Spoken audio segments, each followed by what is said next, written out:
Okay, so today we are going through 2021 PSLE. Alright? So the first question is talking about a plant cell. Now, basically, a plant cell and an animal cell has certain common parts. I will highlight what are the common parts and I'll do a quick revision using this diagram. Okay, so S is the nucleus. R is your cytoplasm. Okay, and then after that, P and Q. Now for P and Q, we actually need to be a bit more careful. Now for P and Q, what you need to understand is that there is an inner layer, which I'm highlighting it in blue. Okay, I'm going to use a blue highlighter for you to see.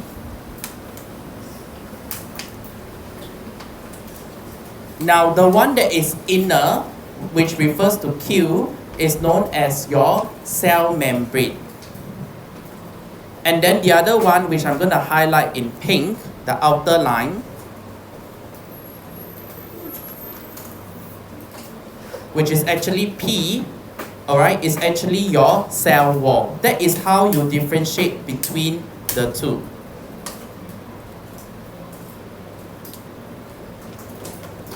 Pen this down.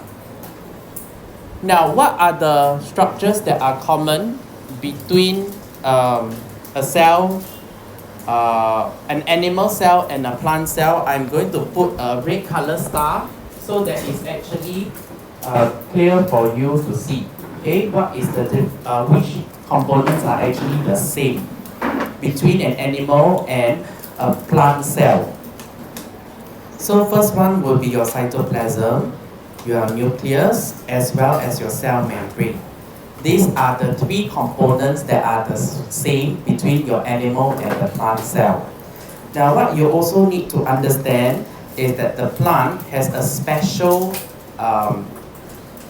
part. This is called your chloroplast. Now this chloroplast is found exclusively in plant cells, but not all types of cells. So this is found mainly in your leaves and perhaps some green parts.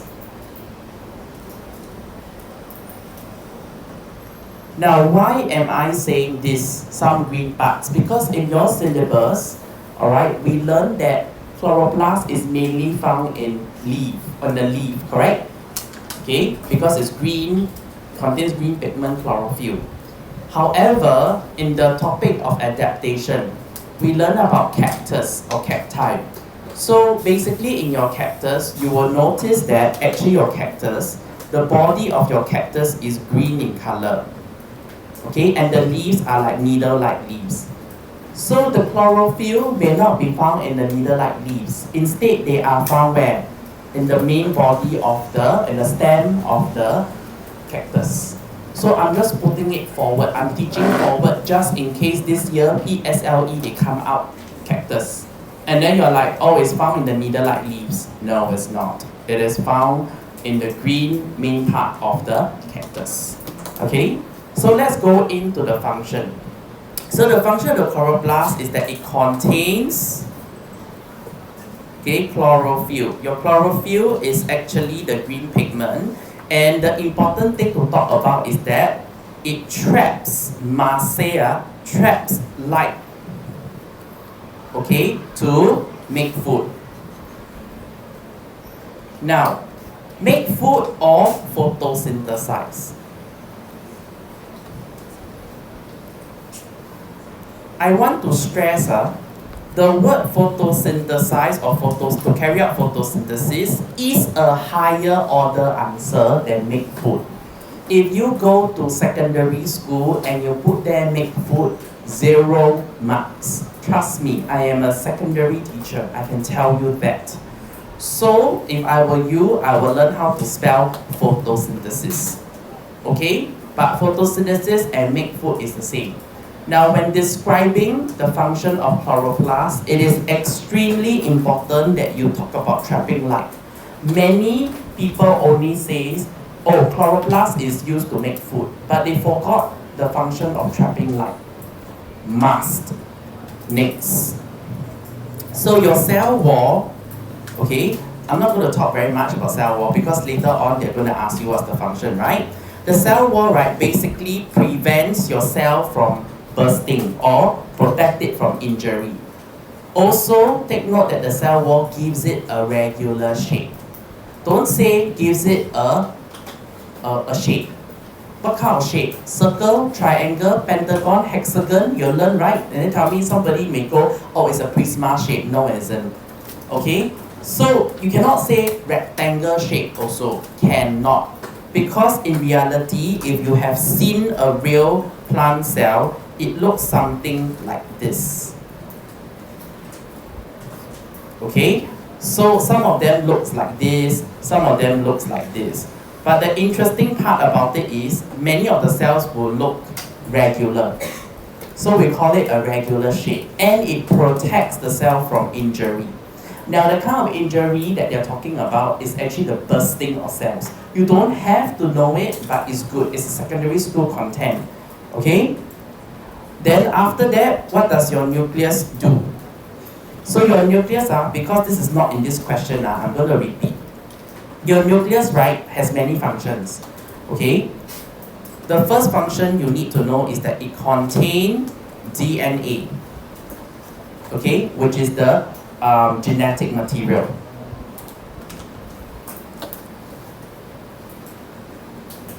The second function is that it is in charge of cellular repair.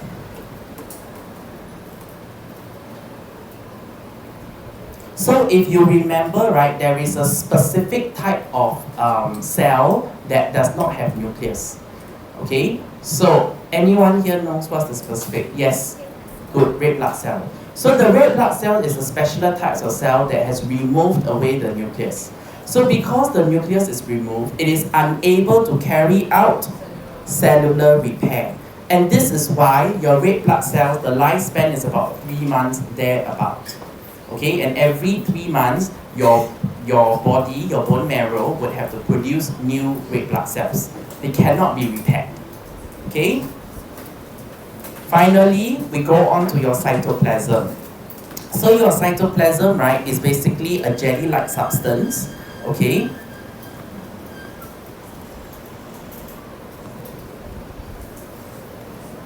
Where what activities happen?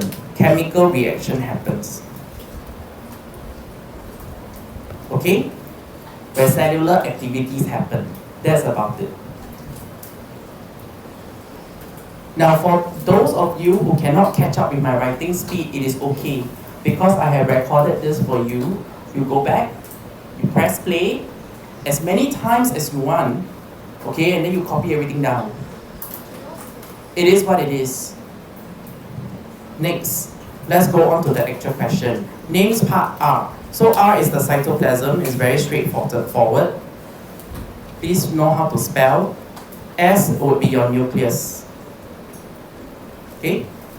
Next, state the functions of P and Q. So once again, P is actually your cell wall.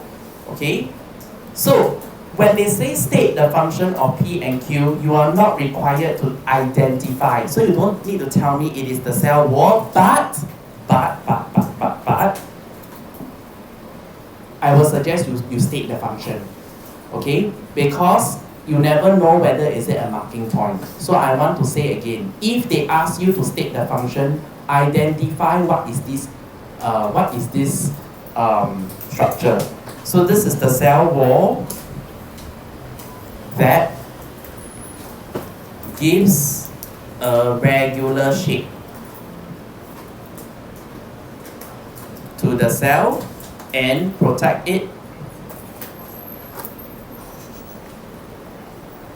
it from injury. Okay? 2 points. Q. I'm going to use a darker blue for Q. So Q is actually your cell membrane. So your cell membrane, now I want to stress, don't say allow, controls. Please use the word control. Don't say the word allow. Because allow is as if you don't have any control, you're just a gate. What is the function of a hole? It allows things to drip through, flow through it. It does what, right? Yeah, so now you laugh at it because you realize how ridiculous it sounds. So cell membrane controls substances entering and leaving the cell. Okay, so it's intentional. It's not just about allowing, it is intentional. So obviously, things that are harmful to the cell cannot enter the cell. Okay? And you cannot just say entering, you must say leaving also, both directions. Next, state the function of the human respiratory system. Now, when you do your booklet B, you must annotate. And a lot of you don't bother to annotate. You give me, ask you what is the function, you give me parts of the respiratory system, or you give me functions of the circulatory system. No. Okay? So you need to understand that your primary function of your human respiratory system is gaseous exchange. Okay? However, I have told you umpteen times, just by mentioning gaseous exchange is not good enough. It is not good enough. Exchange. What is called exchange? Exchange means you give something, you get something in return. But you never tell me what is given and what is taken back in return. So it is very important that you state explicitly, because this is the human respiratory system, you will always take in oxygen and give out carbon dioxide. Now, how come you have to state that? Because there is also gaseous exchange that is happening in the tiny openings of your leaves, known as your stomata. Right? So doing photosynthesis in the daytime, your leaf will produce oxygen through the process of photosynthesis, and they give out oxygen and they take in carbon dioxide for photosynthesis. However, at night, when there's no more light, it switches. So therefore, you must tell me what is going in and what is going out. Okay? So what are we saying? It is to take in oxygen from where? From the air, and give out carbon dioxide from the body.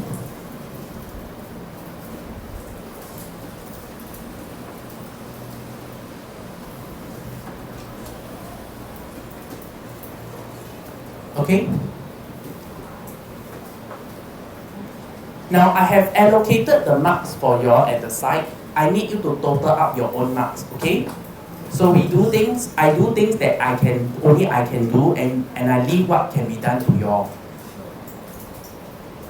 Next, name 3 parts found in the human respiratory system. Same thing. Many of you did read the question carefully. You gave me 3 parts that was circulatory system, because respiratory and circulatory, they are kind of very closely related.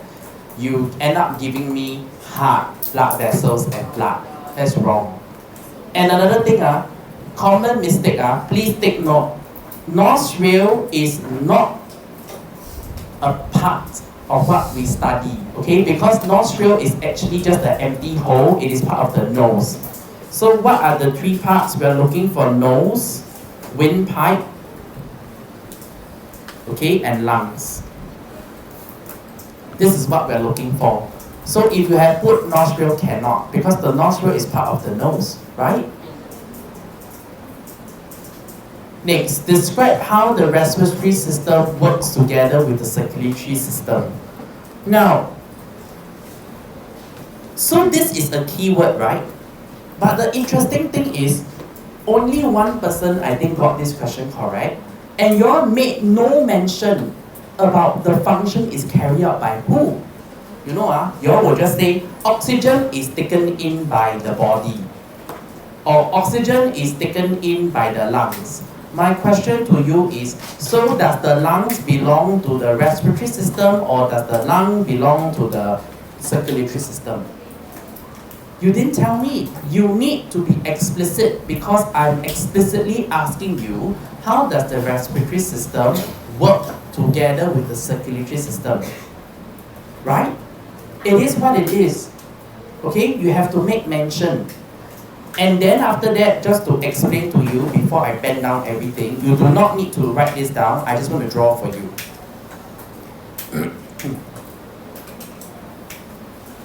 So what happens is that air will enter, okay, from your nose, and then it goes into your windpipe, and then it goes to your lungs. So the lungs is the one that belongs to your respiratory system. So in your answer, you have to say something like air enters through the nose and into the lungs of the respiratory system. Right? 1 mark. And then after that, from the lungs, the oxygen would then enter your bloodstream. The blood in the bloodstream will then be pumped by the heart of the circulatory system to all parts of the body. Okay? And finally, you have to tell me that carbon dioxide is then transported by the blood of the circulatory system, okay, back to the lungs to be removed. Alright? So this is actually a pretty long answer, so bear with me. All the people there who are, okay, please pay attention. So how will your answer be? So you need to say something, okay, oxygen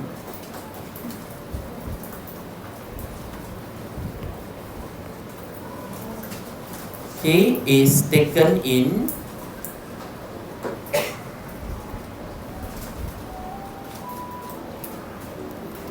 by the lungs. Name one organ of the respiratory system.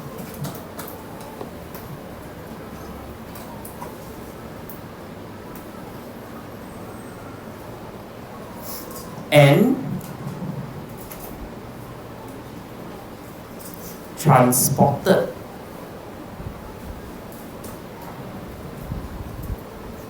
hold on, 1 second. Comma enters the bloodstream and is transported by the blood to all parts of the body. Worth 1 mark. So remember this. When you look at your previous answer, it says that it is to take in oxygen. Okay, then the second function is to give out carbon dioxide. Correct? So now you have to talk about the giving out carbon dioxide part. We use a blue color to talk about this. And then you have to say that carbon dioxide is transported by the circulatory system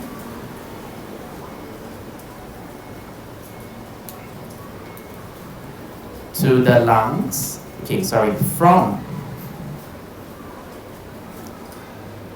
body cells to the lungs for removal.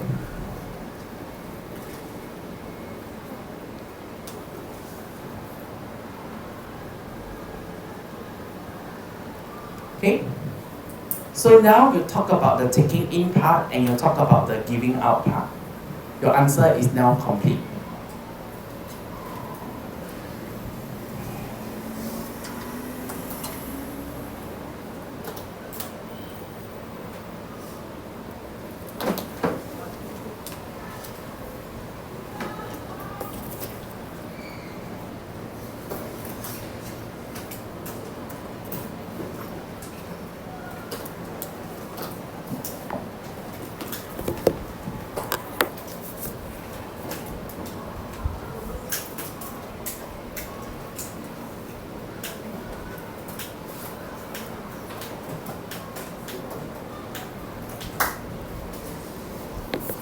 Next.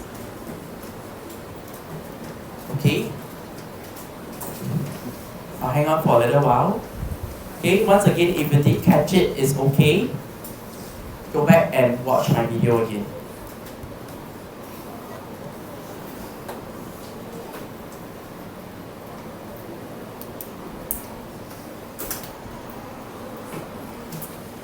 Okay.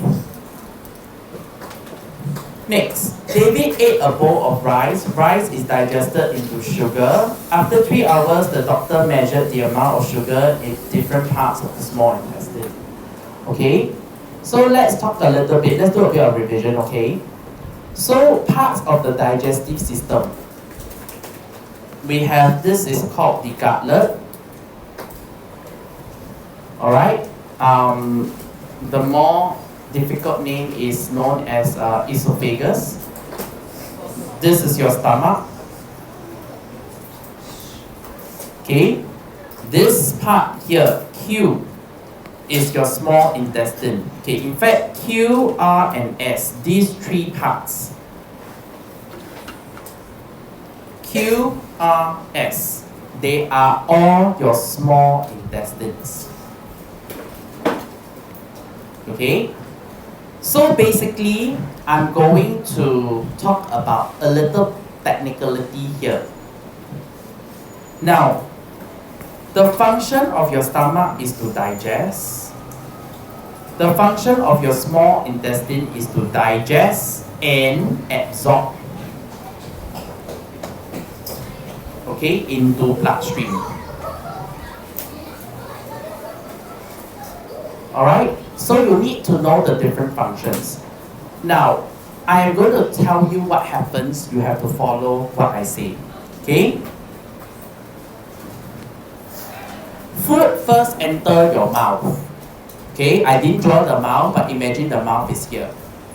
So your mouth will start to chew the food, to break it up the food into smaller pieces.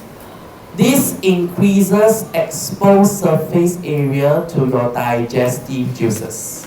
So now that your digestive juices have a larger surface area to act on it, digestion can happen faster. It's just like when you put a large cube of sugar into your coffee versus very small pieces of sugar. Which one melts faster? Small, right? Because the exposed surface area of the sugar is bigger for the smaller pieces to the hot water.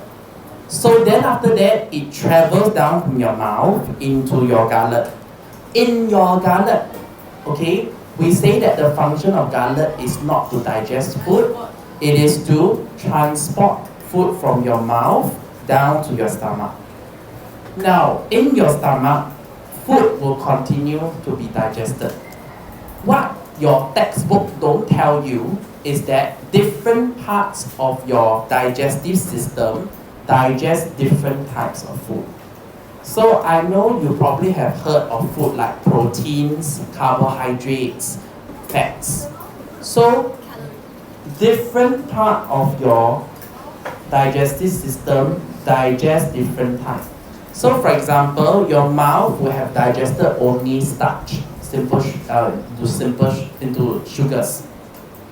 Your stomach only digests proteins, but when it goes down into small intestine, okay, this is where your small intestines contains all types of digestive juice that can digest all types of food.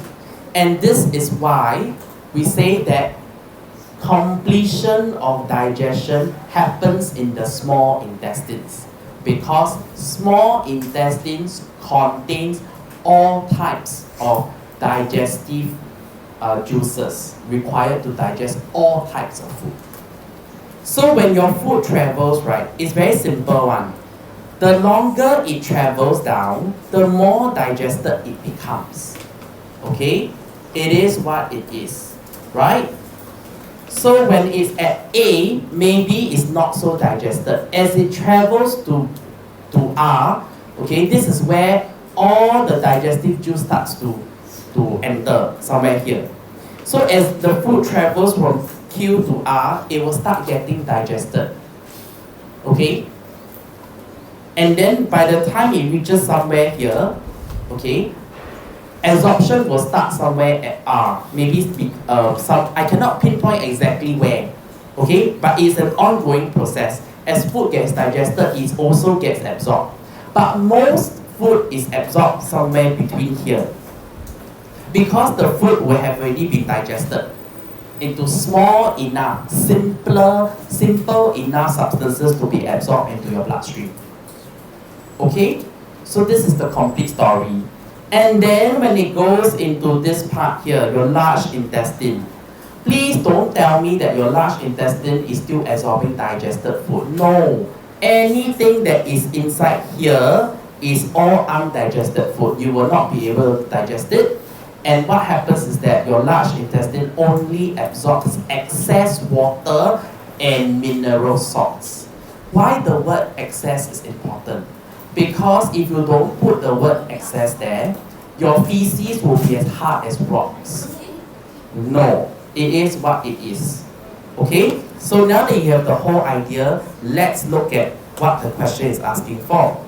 So the chart shows the amount of sugar at various parts. So sugar, right, actually what they meant to say is digested food.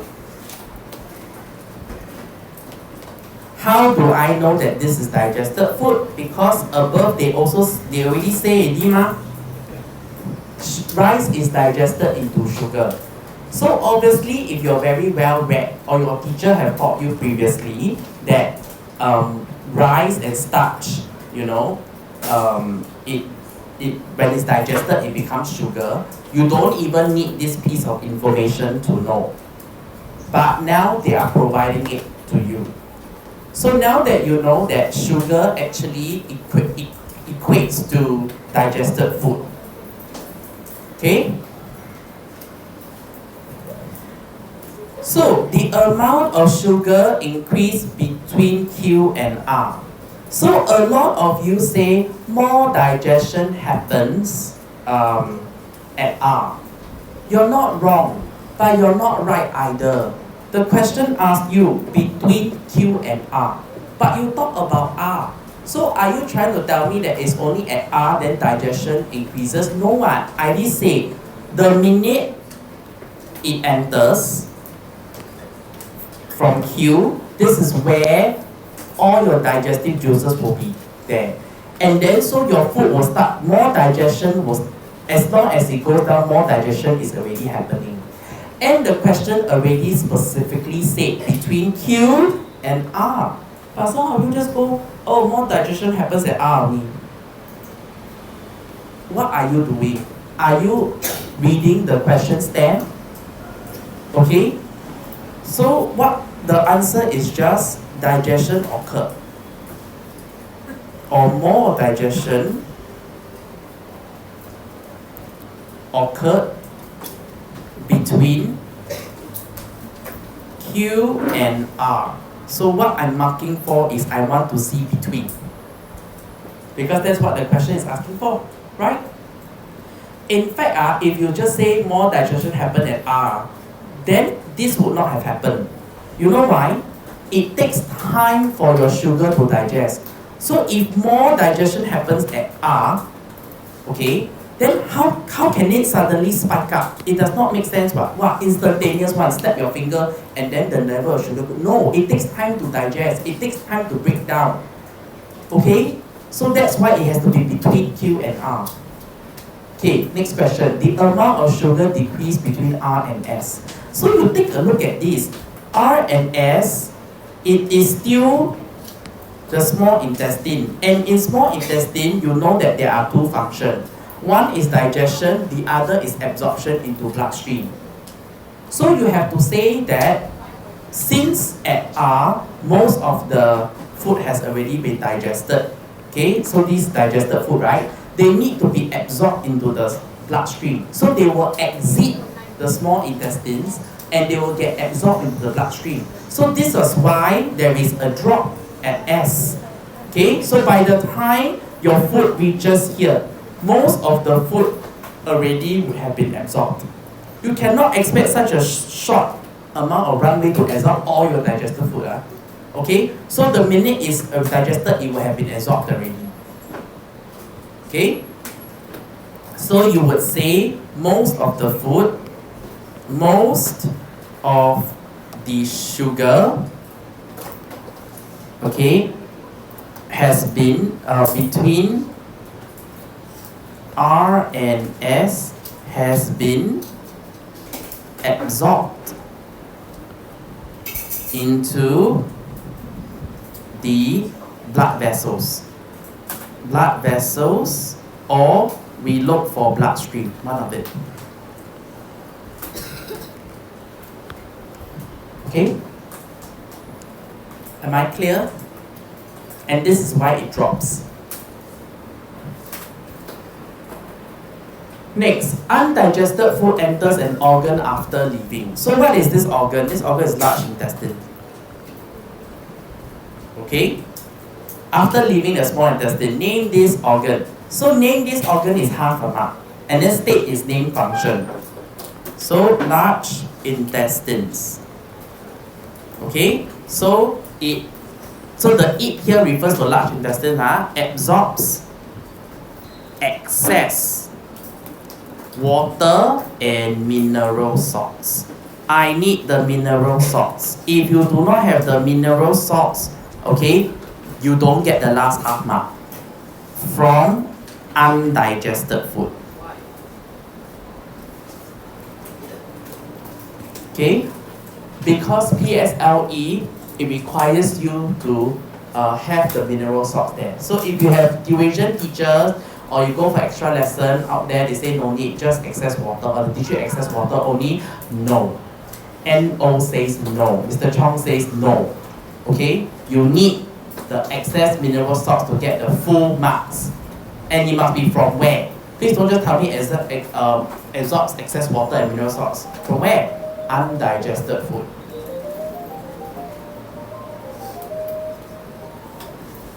Can? Moving on. Next. Okay, this question. Experimental question. I always tell you, experimental question, you must highlight and annotate the aim. Because the aim will tell you what is it. Then you should also think about what topic is this. Because the topic will tell you the demands of the question. Okay? And then after that, you must annotate for the data table. I will tell you what happens when you don't in a little while. Okay? So let's go. George wanted to find out about the conditions that affect the breeding of mosquitoes. So from the first line, I already know what exactly is my aim. Find out. Correct? The IC find out. Okay? Affect breeding of mosquito. So usually within the aim, there is actually your change variable and your measured variable. So even though this is not explicit, I know that this is probably my change variable, and then the rate at which my mosquito breed, or how fast or how short the life cycle is probably my measured variable. And then after that, okay, I also know that this topic is probably going to be on life cycle. Okay, and this one is on mosquito. And then after that, when it comes to mosquito, I know that my teacher, Mr. Chong, actually tell me that mosquito always come out for PSLE because it's an authentic, prevalent, pesky problem in Singapore. Okay, so they love to come out. And I know that it's 4 stages. And I also know that out of the 4 stages, okay, 3 of it is in water. Okay, so all this should come into your mind immediately, okay, without even having to read on, because this is prior knowledge, which will help you make sense of the data. So a lot of time, they say, you shouldn't memorize, excuse me, you should memorize and you should know. This is basic content that will help you make sense of the data. In fact, in order to construct new knowledge, you must first have basic knowledge. You know how to construct. So, in an experiment, George recorded the number of mosquitoes that hatched. So this is explicitly what my measured variable is going to be. Okay, at different temperature. So this is my change variable. So earlier on, I know that there's a change variable which is my condition. I just don't know what condition. So now I know already. They change the temperature. Right? And breeding of mosquito, now they're going to measure it by looking at the number of mosquito eggs that hatched. Okay, and then he repeated the experiment 2 more times. Okay, whatever. So then after that, MV, CV. Next, how do I annotate my data? Let's try to make sense of this. So as you can see, this temperature here is actually increasing. So you should put an arrow this way, and then you should put here increase. This will help you make sense of the data later. Then you see, what happens is that at 22, it is 13. At 28, it is 19. At 38, it is 4. Something is not right. If you draw a line here, you realize as temperature increases from 22 to 28, my number of eggs that hatch in a day increase. But wait, from 38, okay, what happens? It dropped to 4. It dropped to 4. In fact, there are days that there was experiments that is 0. So from here you know, let's draw a line here, that this one is increase and this one is decrease. So there are in fact 2 trends. The first trend, which I'm going to use blue color to highlight, is actually this part. Trend number 1. Okay, and then the next trend is actually the one in green. Trend number 2. Okay, so be very careful and don't be assuming. Most of you just went, oh, as temperature increases, number of egg hatches in a day increases. Excuse me, how is this possible? Do you not see? Do you just happily just ignore the last one? That's what most of you did. The whole thing is wrong. And then after that, that's not even, I haven't finished yet. You all just went, as temperature increases. So the problem is, even though this is true, as temperature increases, number of eggs actually increase. You didn't say increase from what temperature to what temperature. Cannot. You need to quote data points. So the first trend you have to say, as temperature increases from 22 to 28, number of eggs that hatch in a day increased. That is the first trend. And you tell me from which temperature to which temperature. And then the second one, what you should say is, at temperatures above 28 to 38, number of eggs that hatches decrease. Okay, because this is what your data shows you. It is what it is. Now, alternatively, you can say that, okay, we will accept that, okay, as temperatures increase from 28 to 38, we will also accept if you say from 28 to 38. Okay, but the most correct answer is above 28. You know why? So if it's at 28, my question to you is, so at 28 degrees, does it increase or does it decrease? You listen from 22 degrees to 28 degrees. Let me write this down so that you understand what I'm saying. 22 to 28. You say increase. And then after that, your next statement, from 28 to 38, it becomes decrease. Then my question to ask you is, wait, didn't you say that 28 was the increase? Then you say 28 also decrease. So my 28 is increase or is it decrease? But in PSLE, they accept because you primary school student. Okay, but based on past year experience, doesn't mean that every year is the same. I must tell you, it's not the most accurate. I want to put this on recording. Actually, the most accurate one you must say is above 28. You understand or not? At temperatures above 28, then it's correct. It can be 28.1 degrees, 28.2 degrees. Okay, I don't care. That's not my problem. Okay, so describe.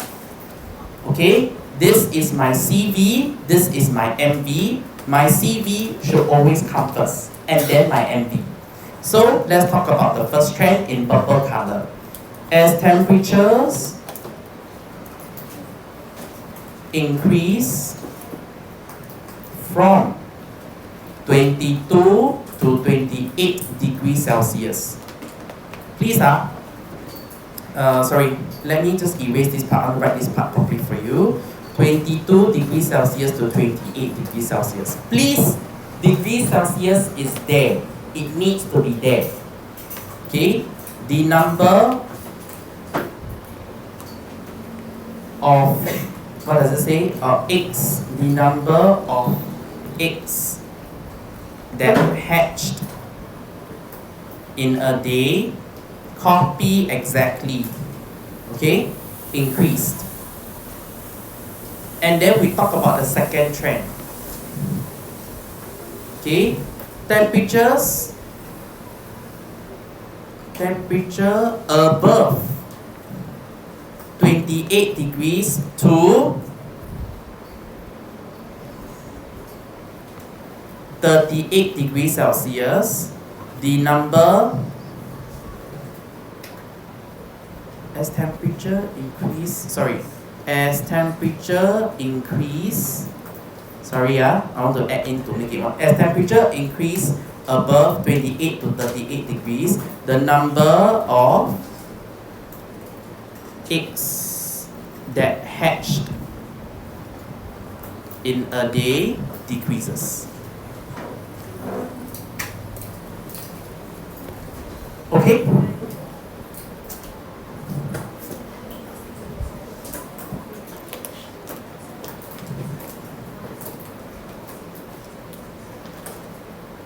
I hope I'm very clear on how to read this kind of graph.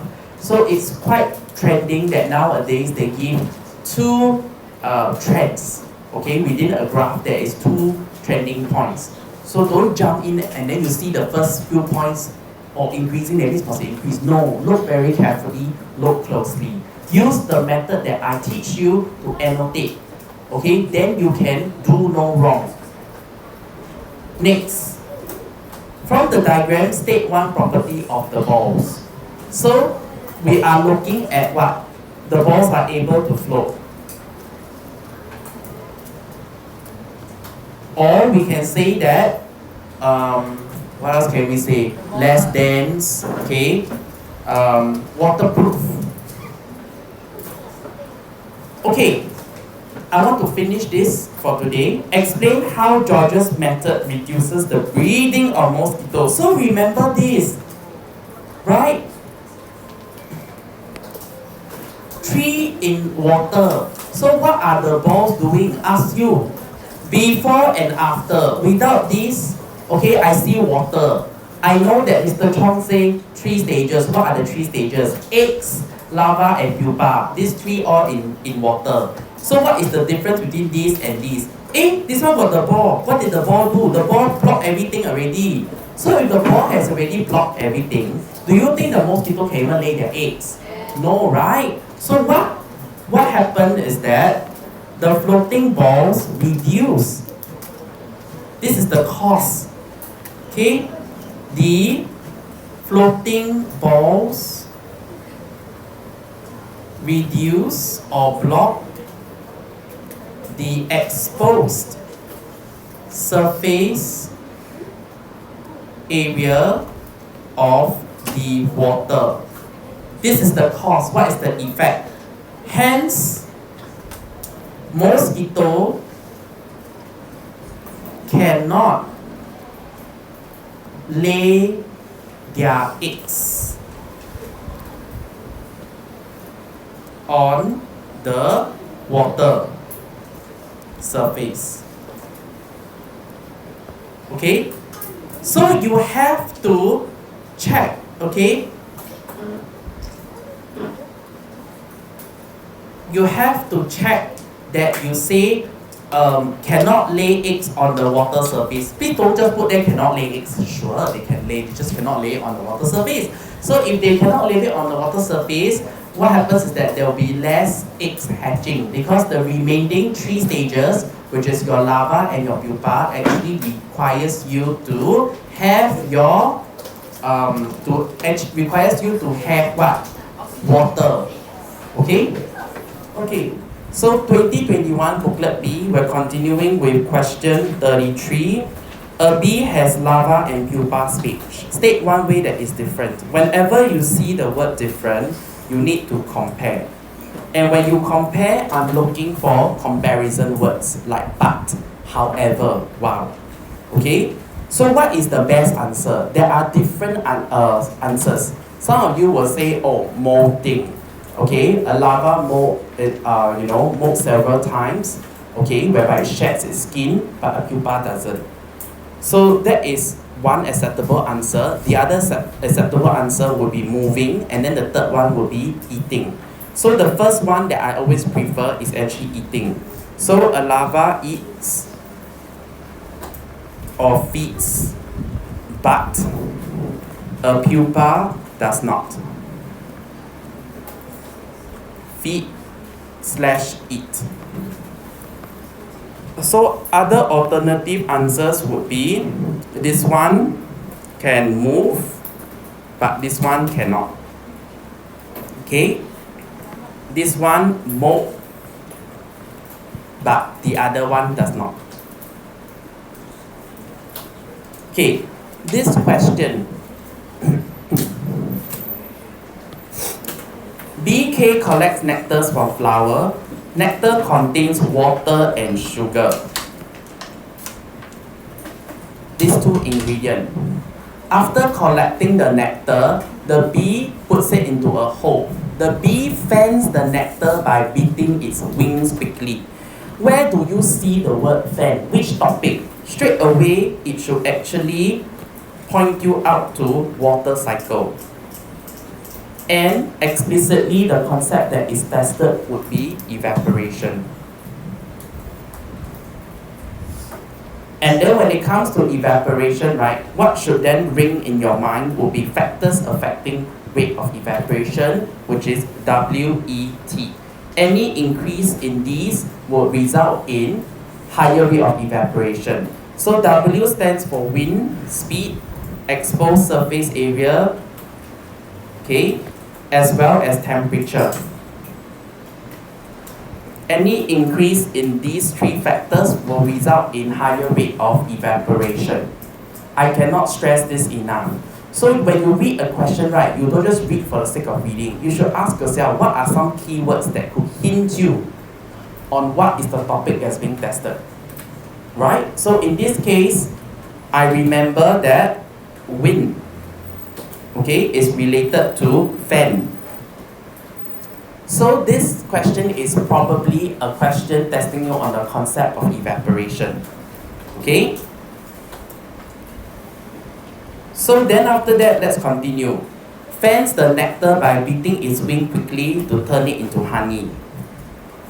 The diagram below shows the amount of water and sugar in nectar and honey. So this is nectar and this is honey. So in nectar, right, what you will realize is that there is a very high amount of water. I'm going to use blue for water. Can you see? as compared to your honey.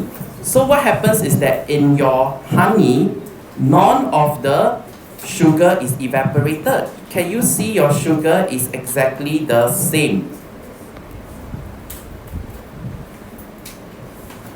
There is no change at all. The red one that I'm shading in now. This is sugar. But your water, which I'm going to use dark blue, this part of it is missing, gone, right? When you compare it. So what happened? So the only way the water can magically disappear, at least for your syllabus, there's no other way except it got evaporated. That's it. Okay, it is what it is. No other way. So when most of you, right, you didn't interpret this question correctly. You didn't spend time interpreting the data. Yes?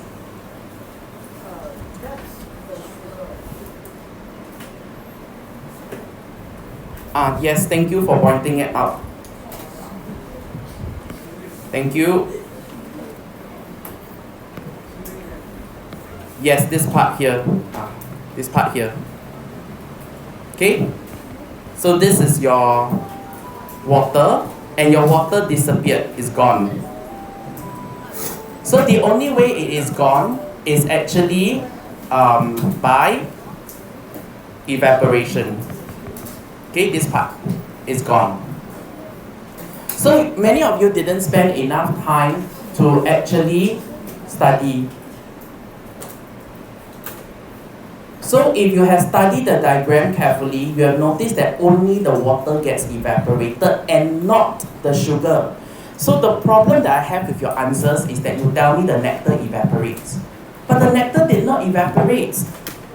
Okay, when you talk about nectar, there is two components, right? When you say nectar evaporate means that both your sugar and your water gets evaporated. And that's a problem if you take a look at your answers. No, only the water portion gets evaporated. Can you see? The sugar portion is exactly the same. So in your answer, you must tell me that it is the water in the nectar that gets evaporated. Okay, that's the first point. The second point is that when they beat the wing actually produces wind. And this is important because it then leads on to an increased rate of evaporation, which is required in your answer. And, don't forget, factors affecting rate of evaporation is either slower or faster. You cannot say, oh, causing the water to evaporate. Because whether with the wind or without the wind, the water will still evaporate. Okay? So therefore, how? Alright, two things. Firstly, you would say that the beating of the fanning of its wings create wind which increases the rate of evaporation of the water in the nectar. Hence, honey is formed at a faster rate. So where are my marking points? My marking points would be fanning of the wing creates wind. And then after that, you must tell me increases rate of evaporation. And then you must tell me explicitly that it's water in the nectar and not nectar. Because if it's nectar, it's wrong. You're telling me that the sugar also evaporated. Okay? The diagram is not for fun one. So a lot of you just simply ignore this part. You didn't bother. Next. BT is another type of B, it is fiercer than BK towards women. When BT mated with BK, their offspring is also fiercer. Explain why these offspring behave differently. So the key idea here is that it's about your terminology. Most of you could understand that they somehow inherited something from the parent. But it's your phrasing or your missing of words. Now, be very careful. You cannot inherit a behavior. Mark here. You cannot inherit a behavior. Because a behavior is something that you exhibit that can be shaped by your environment and by your upbringing. You cannot inherit that. Okay? The father B or whichever B T did not look after a baby and then teach his baby how to be fiercer. What happens is that he inherited the characteristics of being fiercer. You must tell me characteristics also, or trait. Why? Because there's so many characteristics, there's so many traits, right? It can be color of the body, number of wings. These are characteristics and these are traits, right? So if you're just going to put there characteristics, it inherited characteristics from BT. Which characteristics? The body color, the wing color, the number of wings, number of legs. What are you talking about? You need to be specific. So you have to say that the offspring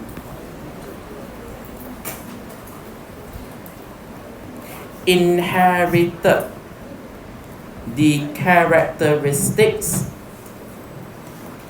/ trait / genetic material of being, sorry, there's a misspell here, genetics, of being fiercer to humans from BT. Right? It was T that is fiercer. So you see how specific you need to be, and when I reason it out with you, you'll understand. Characteristics is not alone is not enough. I must say characteristics of being fierce. Right? You think about that, your parents also pass on many characteristics, but some of that you did not inherit also. Like the eye color, the hair color, the height, you know. So you need to be specific like that. Next.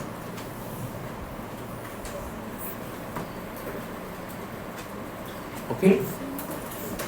Now this question, okay.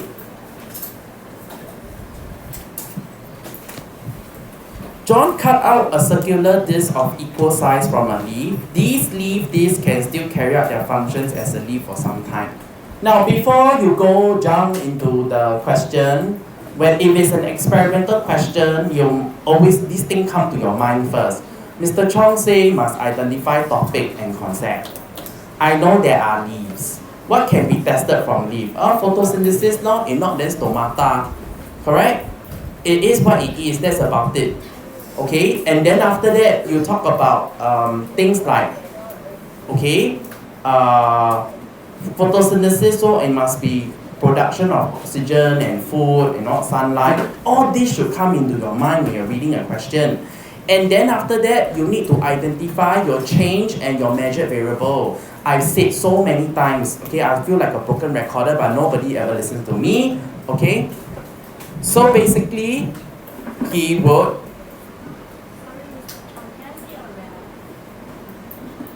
okay, so he dropped one leaf into a clear container with liquid wine, placed 10 cm away from the lamp. He switched on the lamp and he started the stopwatch.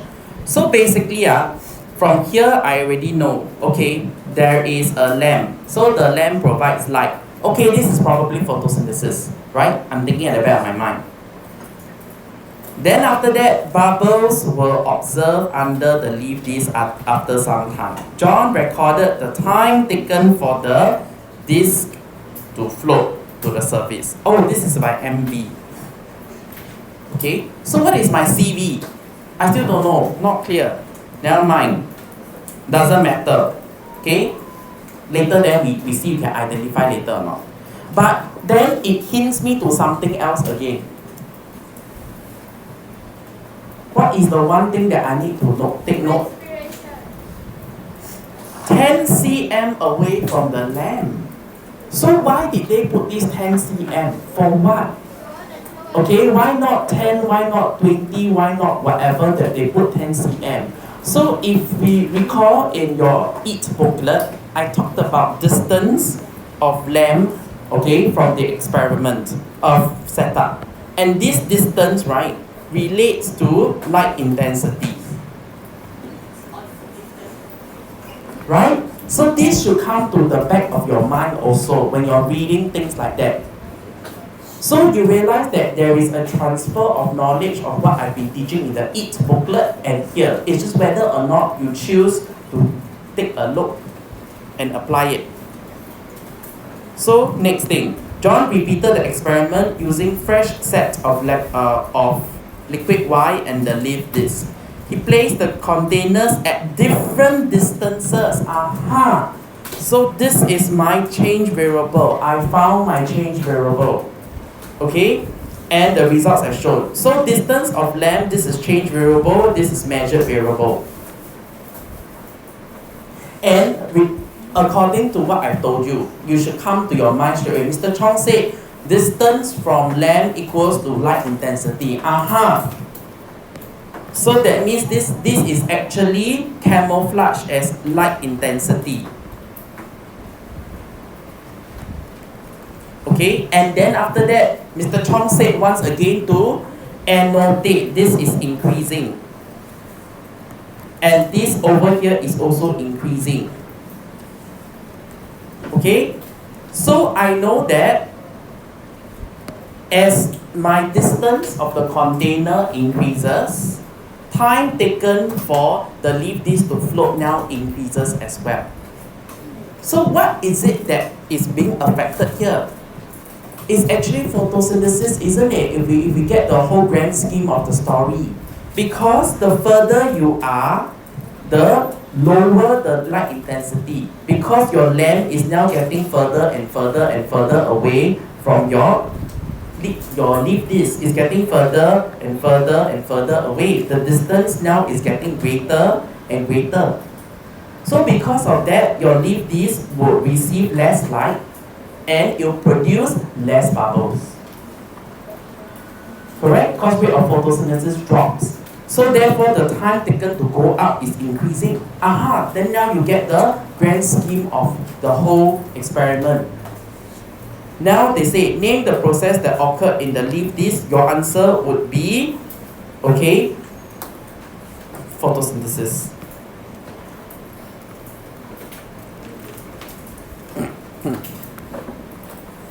Now I want you to be very careful with the English. Sometimes the English can give away the answer one.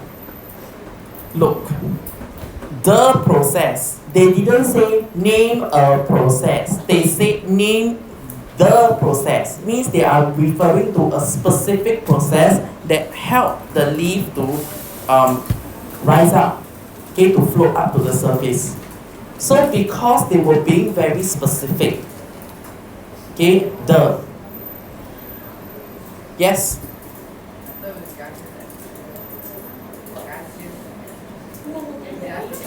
No, the answer is photosynthesis. Okay, it is a process. It's photosynthesis. Okay? Now, state how this process helped the leaf to rise up. So, you need to say, as the leaf disc photosynthesize, oxygen will be produced.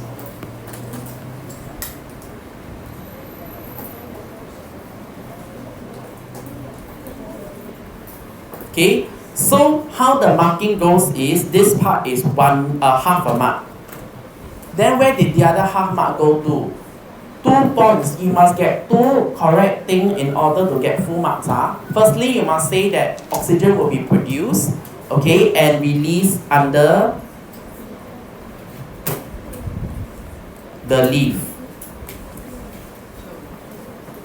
And then after that, the oxygen, the other half mark, the oxygen will push the leaf upwards. So I know it's a lot to write, but yes, this part here is your half. This part here together with this part here, the whole thing is half mark. Yes. Okay, okay. Thanks for pointing it out. Okay, oxygen will be produced and released under the leaf. The oxygen will push the leaf upwards. So a lot of you tell me things like, oh, will cause the leaf to go up. The bubble will cause the leaf to... What is the bubble, firstly? And then next thing, how does it cause it to go up? So in this case, right, when I looked at this question, it's integrating a little bit on force. Because force is a push or a pull, right? Correct? So in this case, you're required to say it, push it up. Yeah, I know it's a lot to write for 1 mark. So therefore, you must, MCQ must get full marks. No negotiation. Yes. No need. No need. Because you already mentioned about oxygen. Okay? Next. Suggest 2 things that John can do to obtain more reliable results. Be very careful. I have told you this umpteen times. I say until I don't want to say anymore. So I'm going to do one last revision with you. Okay? And please listen up. If they ask for fair test, they are testing you for one change variable. Change variable. If they are asking for reliable results, reliability, they are asking you to do the repeat experiment. Okay? Okay? Plus increase sample size. If they are asking you for the last one, accuracy,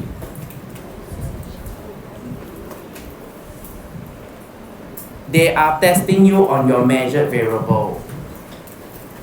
So therefore, these are the 3 different things they always like to test for. And you must memorize. I say many times already. So, fair test. So is this fair test reliability or accuracy? Yes. So reliability is either you repeat the experiment at least 3 times and take the average. If you never write down, take the average of the results, you lose half a mark. It is what it is. That is how we mark in PSLE.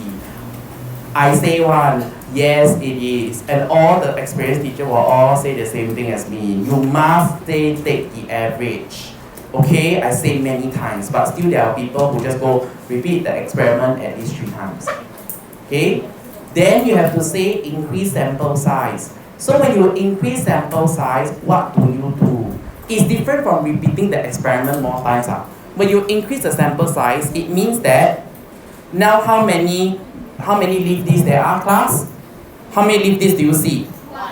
So to increase sample size, what you need to do is every time you do your experiment, you want to actually put in more leaf discs. And you have to tell the examiner how do you increase the sample size. You cannot just say increase sample size, full stop, 0 marks. You have to say increase sample size by using more leaf discs, okay, for the experiment. So how would this be worded? So the next common question that, perhaps your tuition teacher also sometimes not very confident to answer you, can you use point form in your answer? Yes, if it's logical and you know how to do it. So for example, in this case, they say 2, right? You can actually go ahead and number it. 1. What is the matter? So the first one will be to repeat the experiment at least 3 times and take the average results.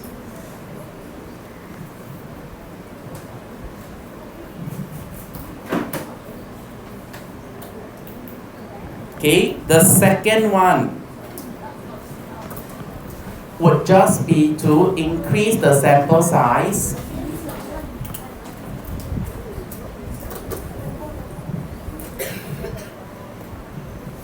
by using more leaf disc in the experiment. Now, take note, the whole idea of reliability is getting consistent result, meaning that every time you do, if you get similar or same results, that means that it's very reliable. But it does not mean that your experiment is correct. So for example, a very simple thing, okay? How reliable, let's just say we have John, and John always comes late. Is John someone who is reliable? Yes, because John is reliable at coming late, because 9 out of 10 times he is late. And the next thing is, if you keep doing, if there is a mistake in your experiment itself, let's just say you wanted to use chemical X, but instead you swap it out for chemical Y by accident, and you keep using chemical Y instead of X, yeah, your results will be consistent, but is your experiment correct? No, it's wrong. Okay, so that's one thing I wanted you to point that out to you. Okay? Next, John repeated the experiment with water instead of liquid Y. He placed the container 10 cm away. The leaf disc did not rise to the surface even after 200 seconds. Liquid Y provided the leaf disc with a larger amount of substance. So you think about it, what is it that causes the leaf disc to rise? It is your oxygen. What produces the oxygen? It is photosynthesis. So what are the factors increasing rate of photosynthesis? You have light and carbon dioxide and water.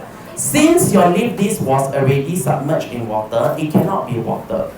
The light was provided and it was a constant. So the only thing that could have changed was actually carbon dioxide. And I want to tell you something. This is very important. One particular chemical that is in your syllabus that you can add to any experiment to provide carbon dioxide is actually baking soda. Write this down. Pen this down. This is very important. So if they're going to ask you an experiment, how do you actually ensure that it is going to increase? How do you increase the rate of carbon dioxide in an experiment? It will be to add baking soda. Okay?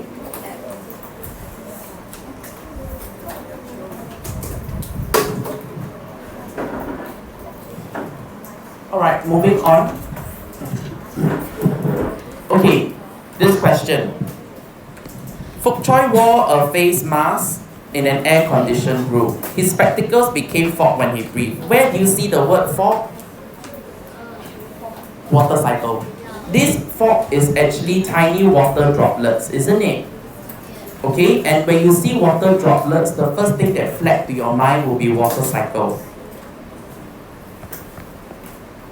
Okay, so you know that when it comes to water cycle, there's only condensation and evaporation, and it's the whole grandmother story of how your water vapor actually touches a cooler surface, because what you want is water droplets. How do you get water droplets? You know already what is condensation. So you know already, this question is testing you on condensation. So why did his spectacles become fog? Fog means got water droplets, right?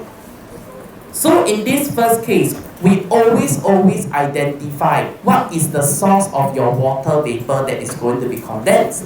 Okay, so some of you are still making the fundamental error of telling me that it is actually some what was it you said? Oh, you said water vapor evaporates. Please don't say such thing. No, no. Anyway, in this case, there is no water that evaporates because it's very straightforward. The water vapor from his breath. Okay? Alright? The warmer water vapor from his breath. So do you remember, or the air that he breathed out? So if we can all remember,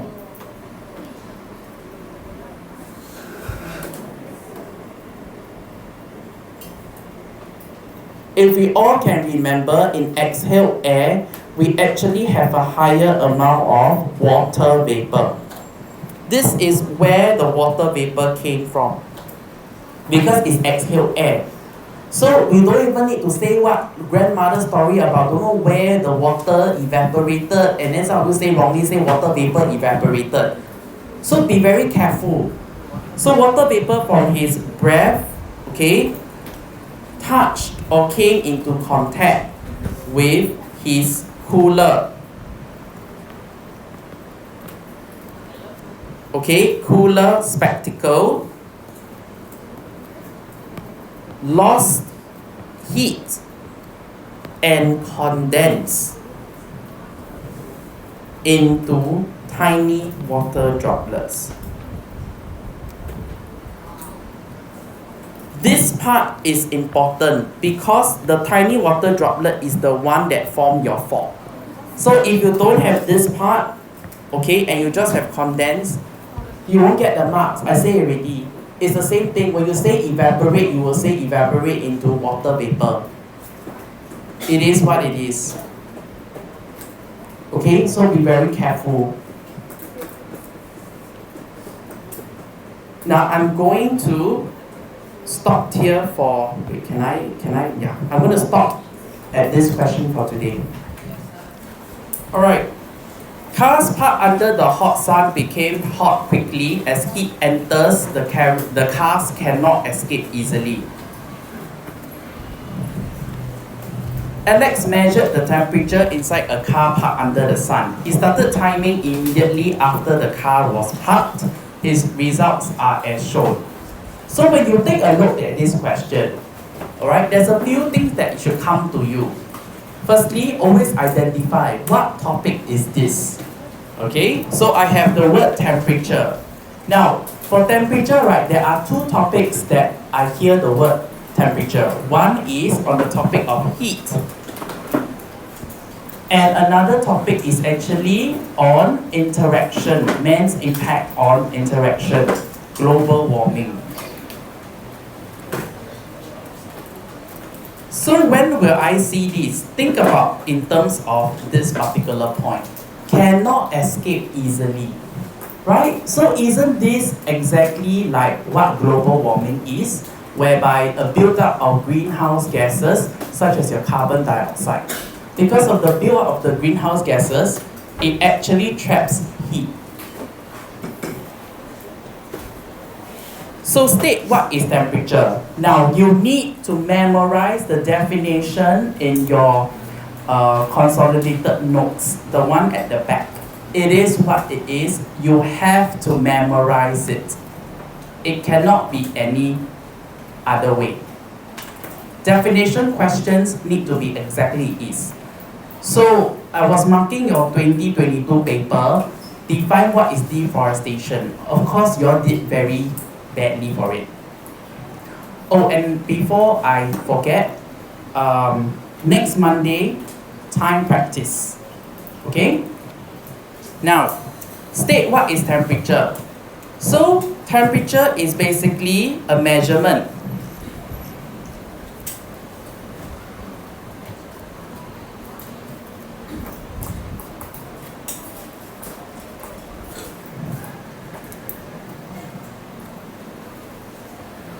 How hot or how cold a substance is.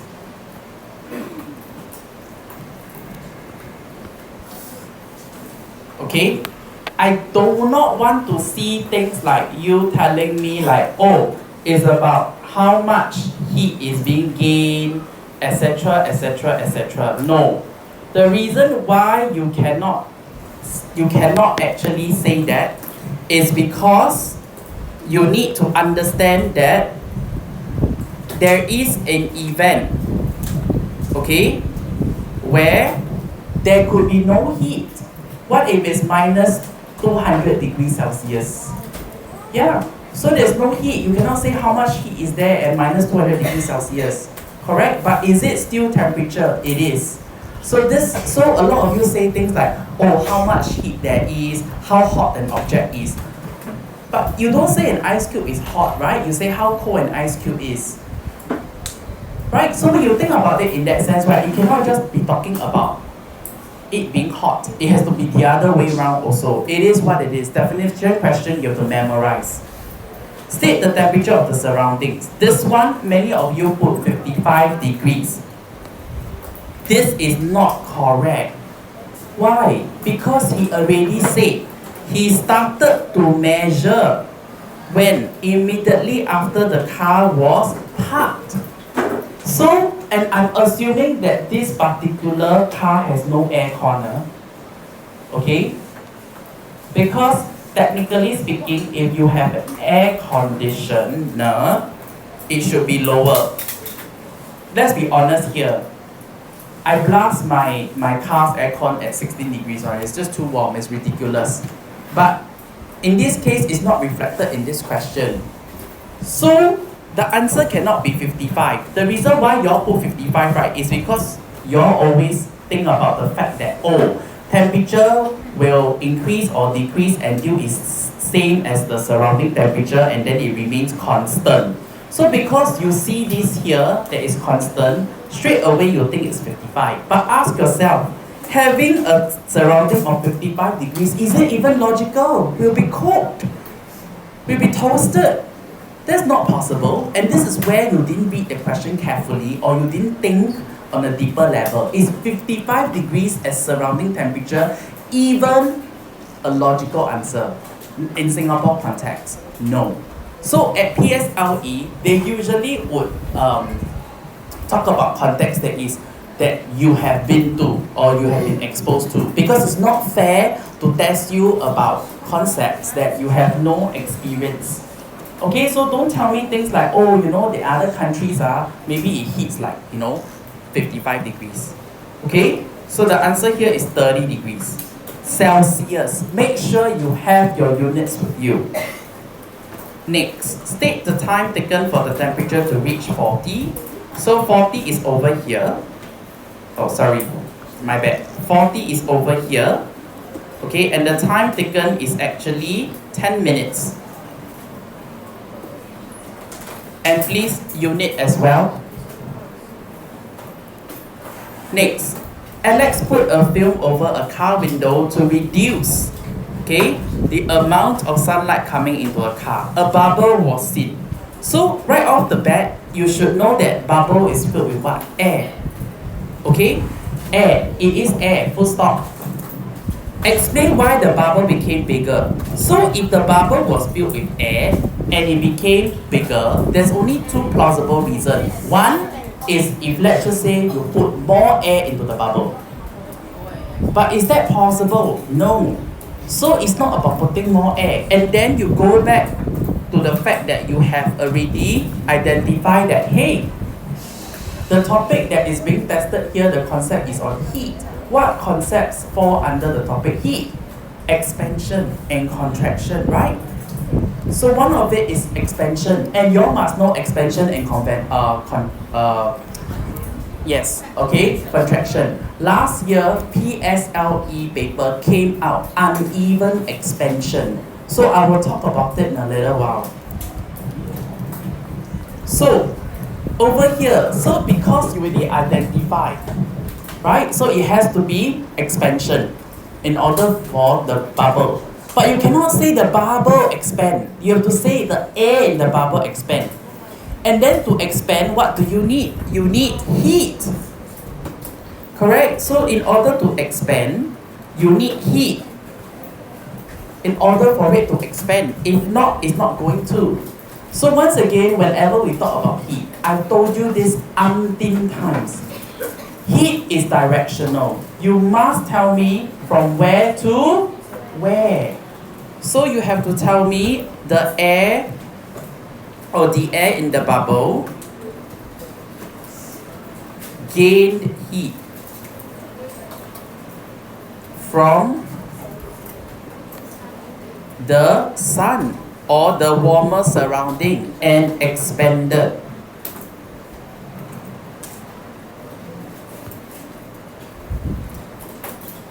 Alright?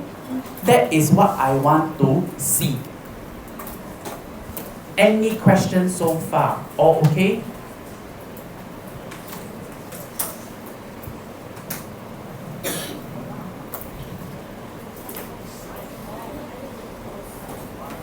Next.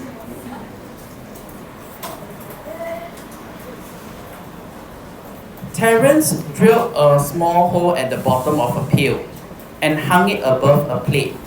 He filled the pail with water and let the water drip from the hole onto the plate as shown.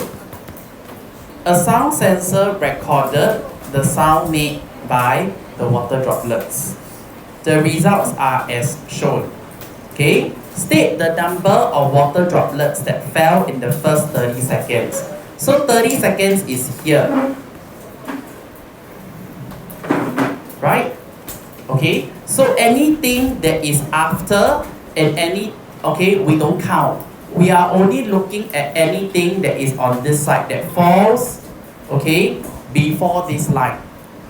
So obviously your sound level, okay, those that have a peak tells you the number of water drop. It just goes doop, doop, doop. Every single time it hits the plate, it goes up. So altogether there is 1, 2, 3. 3 water droplets, that's it.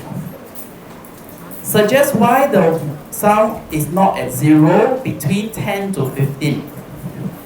They are looking at here. So as a sound sensor, don't forget, okay, unless you are doing the experiment in a soundproof room, there's always going to be background noise. But you shouldn't just straight away tell me, oh, there is background noise. So think about it. The reason why you cannot just tell me that there is just background noise is because it doesn't matter. If your sound sensor is not going to detect it. So if you just tell me background noise, so it can be background noise, but if let's just say my sound sensor is not detecting it, it will still be 0. But the fact is that the reason why it's not 0 is because my sound sensor has detected it. So your answer needs to be the sound sensor detected the background sounds. Okay, you see the difference between if I just put background sound and detected the background sound. Using the same apparatus, suggest 2 changes to increase the maximum sound level recorded by the sound sensor. Do you see how they even phrase the question? Okay? Instead of just saying increasing the maximum sound level, okay, when it hits the plate, they say recorded by the sound sensor. So can you see even in the question, in the way they phrase it, it is similar to our answer. And that is the kind of demand that you all need to perfect your answer. So you cannot change the apparatus. How do you actually cause it to be louder? So there are 2 ways. The first way is to ask yourself, when it falls and hits, what energy is this? Sound energy, right? So how do I go about increasing my sound energy? What's before that? Kinetic energy. So if I were to write this down, it is actually GPE of what? Of the pail, to KE of the falling water, to SE, sound of the water hitting the plate. GPE is this one, KE is this one, SE is this one. So if I want to increase my SE, I must increase my KE. If I want to increase my KE, I must increase my GPE. How do I increase my GPE? I increase the position of my pail. Yes, the height of the pail. That is your first method. The second method is I put the sound sensor closer to my plate, right? So basically, suggest two changes. The first one would be, okay, position the pail of water higher. Now, what is not accepted? What is not accepted is if you say increase the GPE of the pail of water. Is wrong. You are NAQ, not answering question. And the reason why you're not answering question is because they ask you two changes. Is increasing GPE a change? No, you didn't tell me the method to do it. Okay, second answer, position the sound sensor closer to the plate. Right?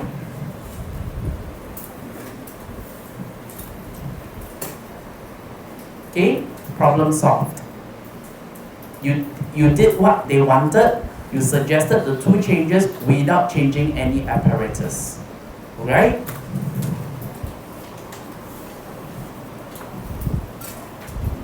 Next.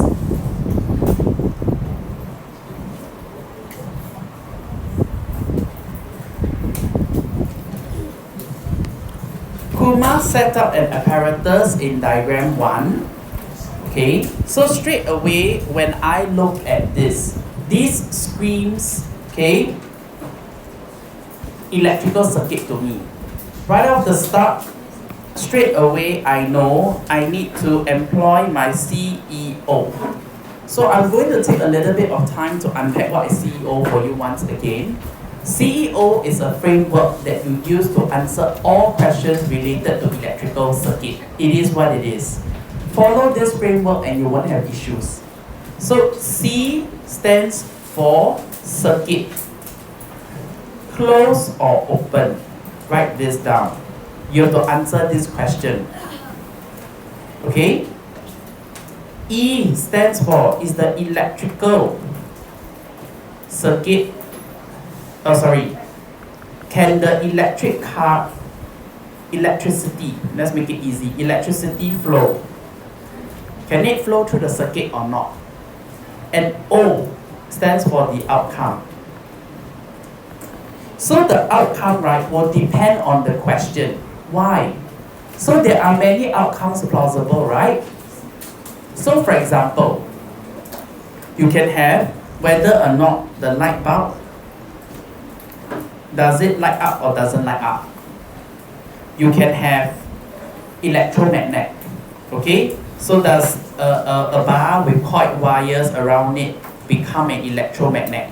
Yes or no? And then does it attract anything? If it's a yes or no. Okay, it can also be things like a buzzer. Okay, is there any ringing? Okay, is there a bell? So all these are all outcomes. So you follow this framework and then you answer accordingly, you will be golden. Okay, nothing will be wrong. So let's go ahead and jump into the question. So then I see a few things. I see wire caught around a metal cylinder. Okay, well, metal cylinder. The first thing that flags to me, okay, is that it could be an electromagnet. Now, be very careful. If it was for sure an electromagnet, I tell you this, all eyes on screen, they won't say coil around a hollow metal cylinder. This particular word, they will change it to either iron or steel. Because in order for it to be an electromagnet, it needs to be made out of a magnetic material. So, metal can mean copper. Copper is not an it's not a magnetic material. You will be in trouble just because you assume that because it's metal and there's coil of wire going around it, it must be an electromagnet. No. Okay? No. That is the common fallacy. So I'm going to revise with you again. Magnetic material, you learn there's only 4 in your syllabus, or most commonly tested. C-O-I-N-S. Coins. So the first 2 stands for cobalt. The next one stands for iron, nickel, and then after that, steel. Okay? Write this down. So unless they specifically say there is any of these materials, you cannot assume that just because there's wire coil around it, it is for sure electromagnet. It doesn't work that way. Okay? Now, the question goes, when he closed the switch, the bar swung towards P. Kumar concluded that the bar is a magnet.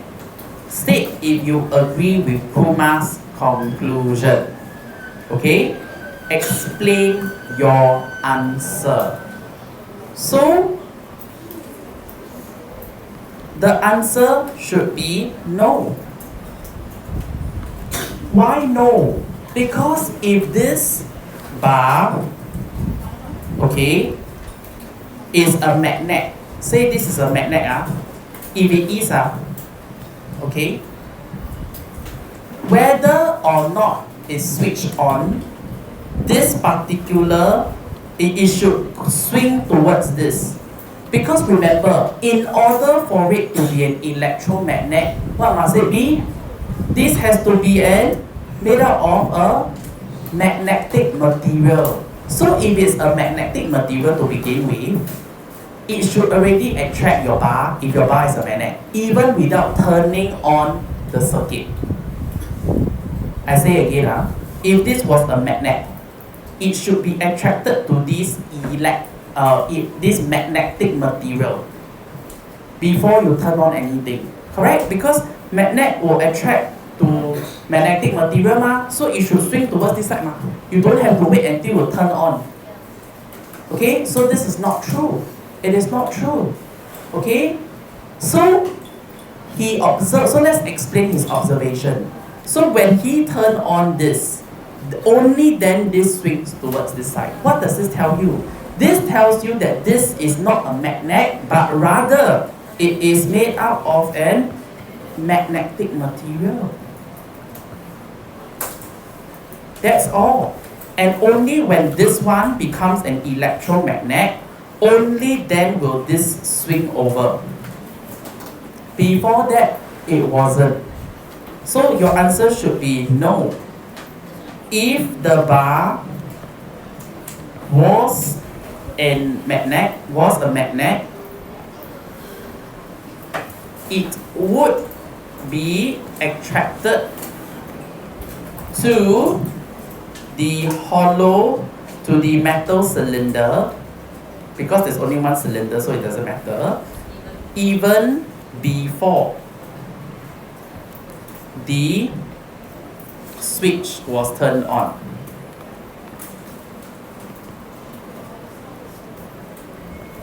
Okay, am I clear?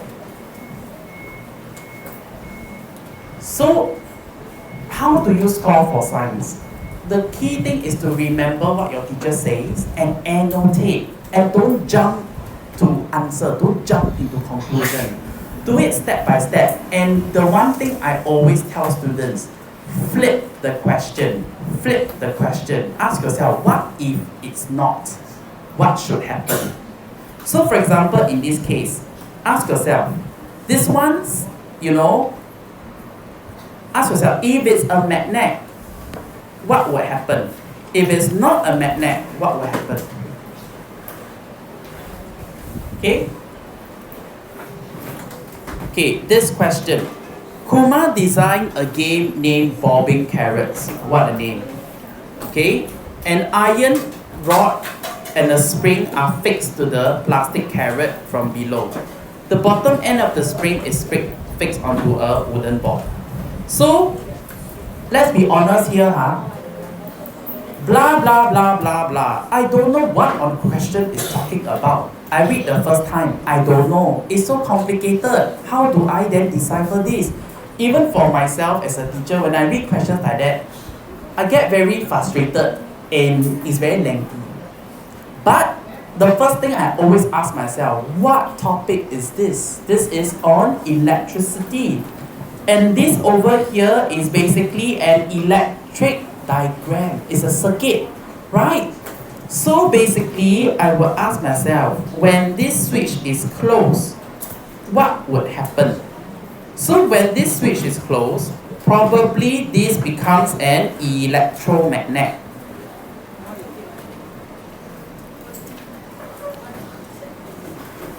So if this was an electromagnet, okay, I know that this part here is a spring, okay. I know that this is iron rod. Now, they don't put the word iron rod here for nothing. If it's an iron rod, it is made up of a magnetic material. So if it's a magnetic material, means it has to be attracted to a magnet, correct? So where is the magnet in this case? Here. So that means this, when this is turned on, this part here will be attracted towards downwards. So ask yourself, there's a spring. When it's attracted downwards, what will happen to this spring? It will compress. Okay? So when the switch is turned on, the carrot should go down. And when the switch is open, the carrot will spring back upwards because the spring will be uncompressed. It will go back to its original length. Okay? So then, I got the whole story already. I don't even read here. But of course, you should be reading here. And then you go back and read one more time. Okay, does it tally what you're saying? Oh yeah, okay, that is what I'm saying. Correct already. Okay? Now, when Kumar closes switch A, the carrot will drop. Correct. That's what I said just now. Okay, because the electromagnet will attract this one downwards. So yeah, okay, drop down. Correct. Okay? Explain why the carrot appears above the hole when he opens the switch. Correct. That's what I say also. Open switch, it goes back up because the spring pushes it back up. Correct or not? So, in fact, without even thinking, you already answer the question. Now is how to pen this down. So once again, you will think, how do I answer this question? Oh wait, I remember my teacher, Mr. Chong. He tell me, electric circuit is CEO. Okay, I should use CEO and answer. It is as simple as that. It is what it is. Okay? CEO. Let's go. So basically, you need to say, when he opens switch A. Okay, open switch A. So open switch A, what happened to the circuit? What happened to the first C? Circuit close or open?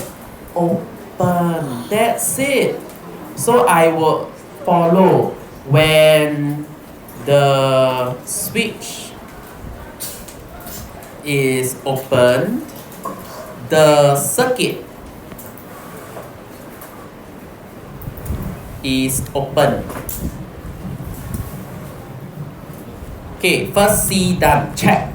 And then Mr. Chong say electricity. Okay, so you must say electricity or electric current, check, cannot flow through. Flow through what? The circuit. Please don't leave it floating. Okay? Okay. So now I have C and E done. Let's look at what is the outcome. So the outcome is, who is no longer electromagnet? Yes, so basically this metal cylinder. So there you go, the last one. Metal cylinder is no longer an electromagnet and cannot attract iron what? Pin iron rod. Okay, now here iron rod. Must use back the same phrasing, okay? Iron rod. Okay, then what happened? The spring pushes. Okay, sorry, the spring becomes uncompressed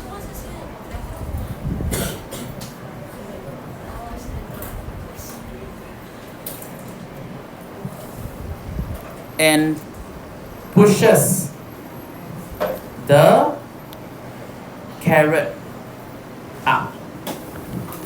Okay? Yes.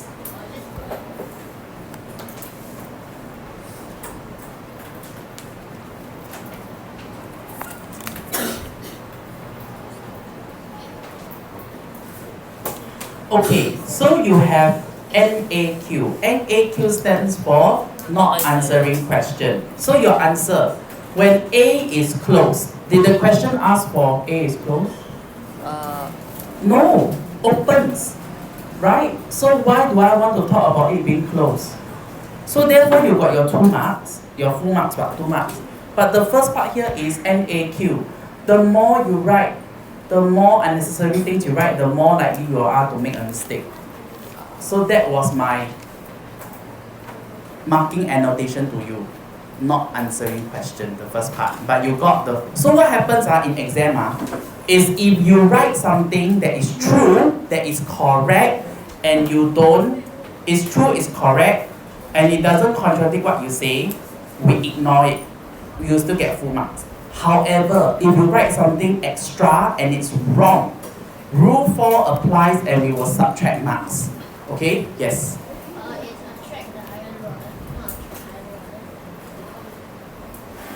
Hold on. Metal is no longer electric and cannot attract iron rod. Correct what? Yeah, correct. Metal cylinder is no longer an electromagnet and cannot attract, okay lah, the iron rod if it makes you happier. Okay? Okay, Ken? All happy already? Okay, hurry up. So far, am I clear in my explanation? All okay? Yes, sir. Next question.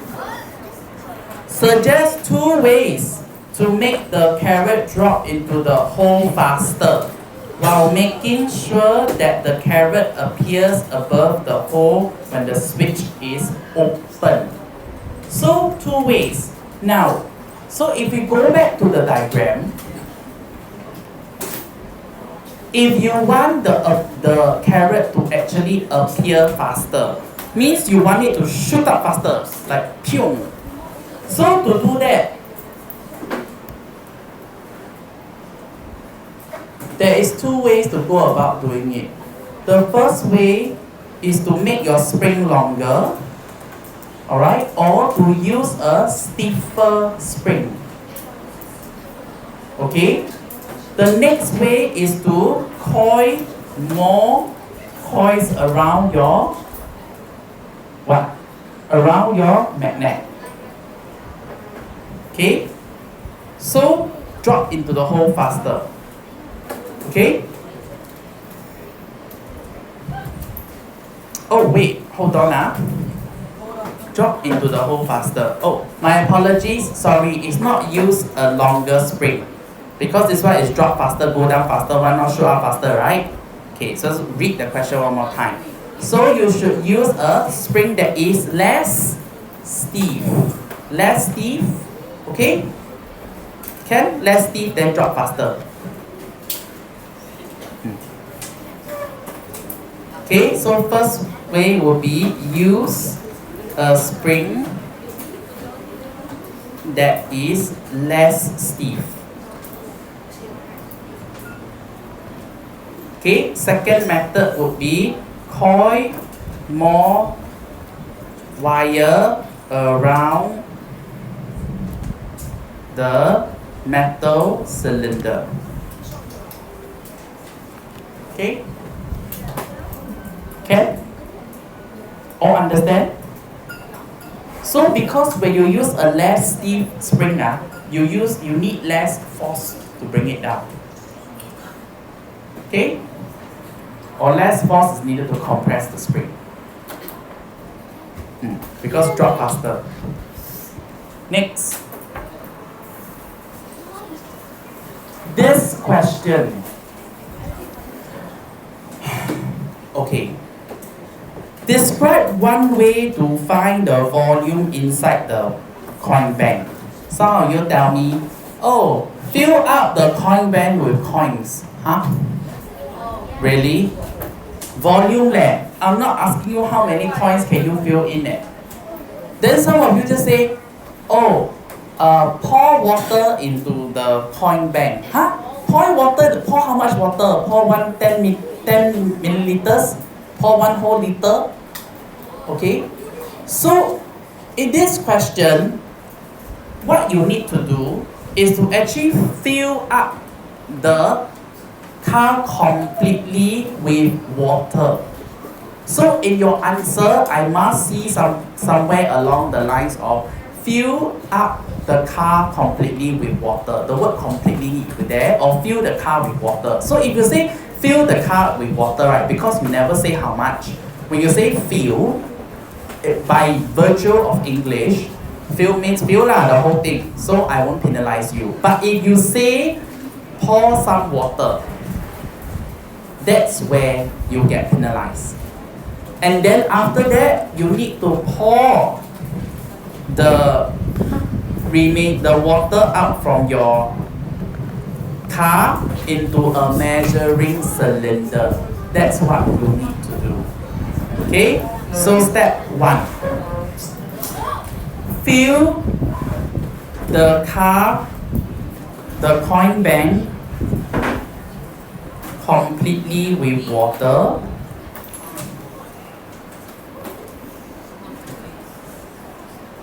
Okay, then pour the water from the coin bank into a measuring cylinder.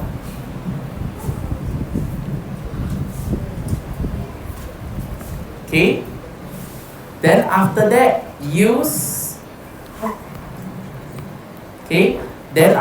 measure the volume of water in the measuring cylinder. The last point is needed because after you pour the water from the coin bank into the measuring cylinder, you don't just leave it there, right? And then assume that it will measure itself.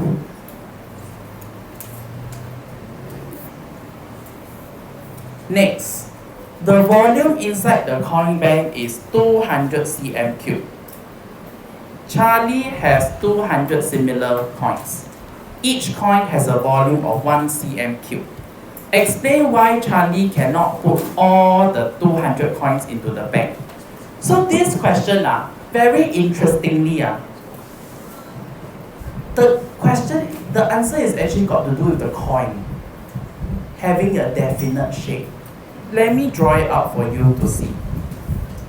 So you imagine every coin, this is the side view of a coin, okay? side view of a coin, don't harm me. So this is the top view, this is the side view. Okay? Right? When you view the coin from the side, is this way. So what you see is that there are gaps in between the coins. Right? So for example, this is a triangular shape. But because the coins, they have a definite shape, they cannot fit into a triangular shape because it's a definite shape. And that is why you cannot fit all the 200 coins into the bank. I like how some of you say, because the coin cannot be compressed. It's not about compressing. You know, and the reason why you say compress is because you are not thinking it carefully. You think it's a question whereby if let's just say, you know, I squeeze the coin and it becomes smaller, it means that, you know, I can fit it in. But no, because the volume is the same. It's not about the case whereby your coin bank is having 100 cm cube and you must squeeze 200 cm cube, each of them is 1 cm cube worth of space, right? So in this case, it's about your coins having a definite shape. So you must say the coins have a definite shape. Hence, it cannot, or it or they cannot fit into the spaces between the coins. Okay, this is the reason why. Any questions? All okay?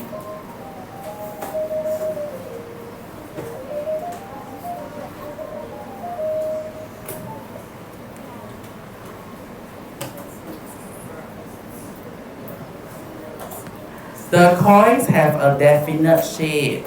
Hence, it or they, because plural, cannot fit into the spaces between the coins. The coins are here. Okay?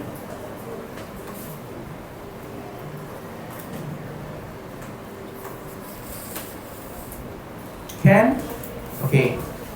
Next. This question. Okay. Sammy compressed a spring to launch a toy rocket in the room as shown. There was no wind. He measured the distance moved by the rocket for each try. His results are shown below. State the relationship between the compression of spring and the distance moved. So first things first, always measure CV, MV. Identify these two. Then this is actually your CV and this is your MV. And then annotate, this one is increasing. This one is also increasing. That is how you should read it. So very simple, always talk about CV first. So as the follow, compression of spring increases, comma, distance moved by the rocket increases. So because I have already done my annotations here, it is very easy for me to see the relationship. So there is a reason why I always teach you to annotate like that. Okay? Name the forces. Okay, don't say I never say. I want to put this on recording. I say many times already.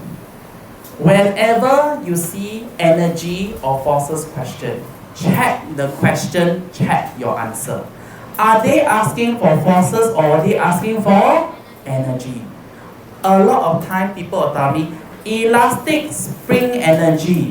What is elastic spring? And then they go, what they wanted to say was elastic potential energy. And then they will say things like, what? Gravitational potential force. Don't know what is that. Don't laugh. It is what it is. I told you already. Okay? So check. So what is a rocket G when not touching the spring? So remember, the word not touching spring tells you is non-contact. So the force that is acting on the rocket is a non-contact force, not touching. They say already. So the minute you tell me elastic spring force, 0 marks. Because elastic spring force is a contact force. Means that the item needs to be touching each other in order to see an effect. So what is a non-contact force? Example would be magnetic force, right? Attraction and repulsion. Like especially when you repel, right? There's nothing touching the two magnets, but it repels because the light poles are facing each other. And then what's a contact force? Friction. In order for frictional force to happen, the two surfaces must be in contact. Elastic spring force is also contact. So in this case, be very careful. So your answer should be friction. Where is the friction? Between the rocket and the ram. Yeah, what? The rocket can launch off already. It is not touching the spring anymore, but it is still touching here. Right? So there is frictional force. And don't forget, everything on earth experiences gravitational force. So then the next answer would be gravity.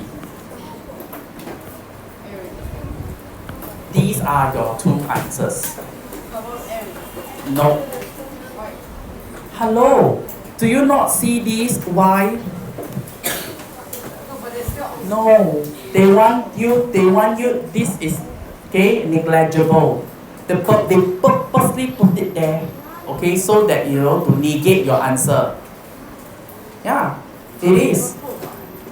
Now, name the main forces of energy. Now energy. Okay. So at H, you know that it's above the ground, right? So anything above the ground is GPE. And the thing is, it doesn't just stop there, Some of you think, just because the GPE, then it's 0 KE. Hello, it's still moving. So there is actually KE, kinetic energy. So the two main forces would be kinetic and GPE, gravitational potential energy.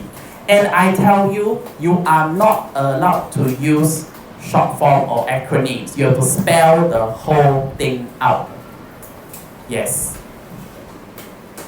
Okay, last question. Sammy decided to repeat his experiment on a sandpit. Explain how this will help him obtain more accurate results. You need to be very careful because a lot of you see the word repeat. Straight away, it misled you to thinking that this question is testing on reliability. Because R and R, repeat and reliability, it is not correct. It is wrong. Big fat wrong if you say it's reliability. Because actually the key word here is this. So initially he wasn't doing it on a sandpit. He wasn't. Okay, he was doing it on a hard floor. So this was a change variable. Okay, so you have to tell me. Okay, accurate, and accurate, I say many times already, has got to do with your measured variable. It's got nothing to do with your change variable. So your measured variable in this case is distance moved. So you must think, if I use hard floor, what happens? They even show you it bounced off. It bounced off. So when it bounced off and you want to measure distance, you're like, oh my goodness, which part of it did it first touch the floor? Is it here, here, here, here, here, here? I don't know. Okay, where did it first land? Did it land here, land here, land here, land here, land? I don't know. Because it bounced off. But guess what? Now with a sandpit, once it lands, boom, there is an indentation on the sand. There is a dent, there's a depression on the sand. I can take my own sweet time and I can measure. No issue. And so it's accurate, because if not, when it bounce off, I have to do guesstimation. Hey, where? Don't know. Okay, so you need to say, okay, there will be a depression on the sand where the plane first, or what? Okay, sorry, rocket first landed. Okay, so because of that, you can actually take your time to measure it very accurately. You don't have to guess where was the first part. Okay.